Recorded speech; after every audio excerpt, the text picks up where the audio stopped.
Hello दोस्तों, स्वागत है आपके एनसीईआरटी बुक में। और आज हम बात करने वाले हैं उत्तराखंड वन दुर्गा का फर्स्ट शिफ्ट का आज का पेपर यानी कि 23 जुलाई को कौन कौन से प्रश्न पूछे गए थे वन दुर्गा में, वो हम बात करेंगे। और आज का शिफ्ट का अगर एनालिसिस करेंगे उसके बाद से कि किस तरह का पेपर यहाँ पर आया हुआ है, हार्ड या आपका इजी। क्योंकि कई अभ्यर्थी यहाँ पर कह रहे हैं कि लगभग जो है 40 या 50 क्वेश्चन ऐसे थे जो यहाँ पर एनसीईआरटी क्लास 10th बेस पर होंगे, अदरवाइज जो क्लास बाकी होंगे लगभग जो है अदर आया हुआ था। 60% जो है आउट ऑफ सिलेबस यहाँ पर रखा गया था, ये बताया गया है। और इसमें जो है प्रश्न की अगर बात करें यहाँ पर सबसे पहले इसमें तो एक हार्मोन से संबंधित पूछा गया था, एस्ट्रोजन ठीक है, या इस टाइप का कुछ पूछा गया होगा। और इसमें एक प्रश्न पूछा गया था कि सबसे छोटी कोशिका का नाम पूछा गया था इसमें। अगला क्वेश्चन पूछा गया था समीकरण दिया होगा 4 के आधार से गैस समीकरण पूछा गया होगा। 4 ऑप्शन आपके सामने रखे होंगे, उनमें से आपको बताना होगा। और उसके बाद जो है पौधे में जो उत्पन्न रोग होते हैं उनके नाम होगा, जैसे पत्ता गोभी हो सकता है, गेहूँ हो सकता है, इस तरह के प्रश्न पूछे गए होंगे।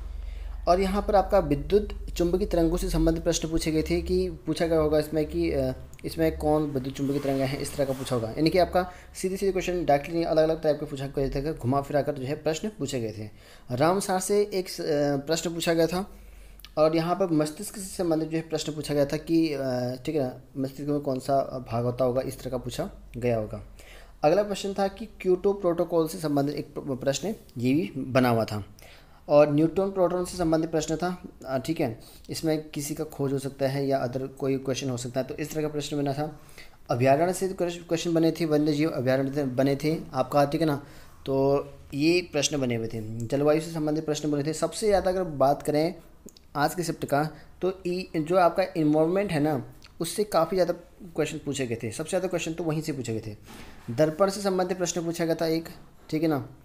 और दूरी समय चाल, इससे संबंधित एक न्यूमेरिकल प्रश्न पूछा गया था। और फर्स्ट शिफ्ट में अगर बात करें तो आज के 2 क्वेश्चन जो है टोटल न्यूमेरिकल के यहाँ पर रखे गए थे, और एक मुझे पता नहीं है, और इसमें जो है एक दूरी समय से संबंधित होगा, ठीक है। और परमाणु भार से संबंधित एक प्रश्न पूछा गया था। मोदरता से संबंधित एक प्रश्न पूछा गया था। तो इस तरह के प्रश्न यहाँ पर पूछे गए हैं। अगर आज की शिफ्ट के बारे में बात करें, जिन अभ्यर्थियों ने यहाँ पर बताया मुझे, तो उनका कहना था कि लगभग जो है यहाँ पर 40% ही यहाँ पर आपका आया था। और जो आपका नॉर्मल सा आपका बेस है क्लास 9th और 10th आपका सिलेबस, उसके आधार पर तो बिल्कुल ही नहीं था पेपर। बाकी जो है आपका सबसे ज़्यादा इन्वायरमेंट रखा गया था, ठीक है। इस तरह के प्रश्न पूछे गए थे। रोगों से संबंधित प्रश्न थे आपके, पौधे वाले 1-2 क्वेश्चन इस तरह के प्रश्न भी आए हुए थे।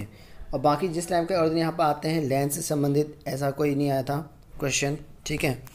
दर्पण से संबंधित प्रश्न रखा गया था। तो 1-2 रिएक्शन से संबंधित थे आपके, अपचयन उपचयन करके होंगे। एक रिएक्शन दी रखी होगी, उपचयन से आपको बताना क्या है, अपचयन उपचयन ऐसे करके होगा, ठीक है। एक आपका, ठीक है, कोई अलग अलग रिएक्शन दे रखे थे अलग अलग थोड़े से, ठीक है।